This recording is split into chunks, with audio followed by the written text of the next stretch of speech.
മധ്യപ്രദേശിലെ ഭോജ്ശാല സമുച്ചയം സരസ്വതി ക്ഷേത്രമെന്ന ഹൈക്കോടതി വിധി. മുസ്ലിം വിഭാഗത്തിന് അവിടെ നമാസ് നടത്താൻ അനുമതി നൽകിയ 2003 ASI ഉത്തരവ് കോടതി റദ്ദാക്കി. ഭോജ്ശാലയിൽ ഹിന്ദുക്കൾക്ക് പൂർണ്ണമായ ആരാധനാ സ്വാതന്ത്ര്യവും ഹൈക്കോടതി അനുവദിച്ചു. ഒപ്പം തന്നെ പള്ളി പണിയാൻ മുസ്ലിം വിഭാഗത്തിന് പകരം ഭൂമി അനുവദിക്കാനും സർക്കാരിന് നിർദ്ദേശം നൽകിയിരിക്കുകയാണ്. കൂടുതൽ വിവരങ്ങളുമായി ഡൽഹിയിൽ നിന്നും S. നന്ദഗോപൻ ചേർന്നുണ്ട്. നന്ദൻ, എന്തായാലും ഹൈന്ദവ സമൂഹത്തെ സംബന്ധിച്ചിടത്തോളം ഈ ഒരു നിയമ പോരാട്ടത്തിന്റെ ശക്തമായൊരു വിജയം കൂടി തന്നെയല്ലേ?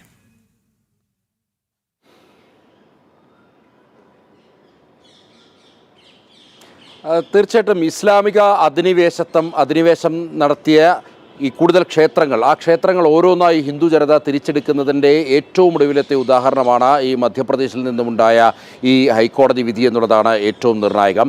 ഇത് ഏതാണ്ട് 11ാം നൂറ്റാണ്ടിൽ പരമാര രാജവംശത്തിലെ രാജാ ഭോജനാണ് ഈ ക്ഷേത്രം നിർമ്മിക്കുന്നത്. ഇതൊരു സരസ്വതി ക്ഷേത്രമായിരുന്നു. മാത്രമല്ല ഇതൊരു സംസ്കൃത പഠന കേന്ദ്രം കൂടിയായിരുന്നു.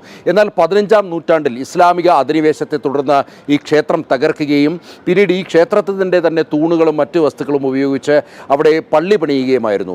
ഈ പള്ളിയിൽ നിസ്കാരം നിരന്തരമായി നടന്നു വന്നിരുന്നു. പിന്നീട് 2003 UPA സർക്കാരിൻ്റെ കാലത്ത് കോൺഗ്രസിൻ്റെ ശക്തമായ സമ്മർദ്ദത്തെ തുടർന്ന് അന്ന് ആർക്കിയോളജിക്കൽ സർവേ ഓഫ് ഇന്ത്യ ഒരു പ്രത്യേക ഉത്തരവിറക്കി.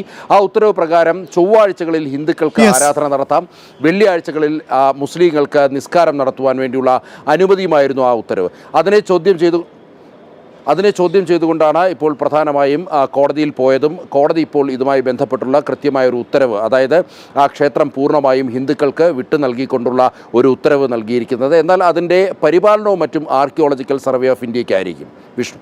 ശരി, S. നന്ദഗോപനാണ് വിശദമായ വിവരങ്ങൾ നൽകിയത്.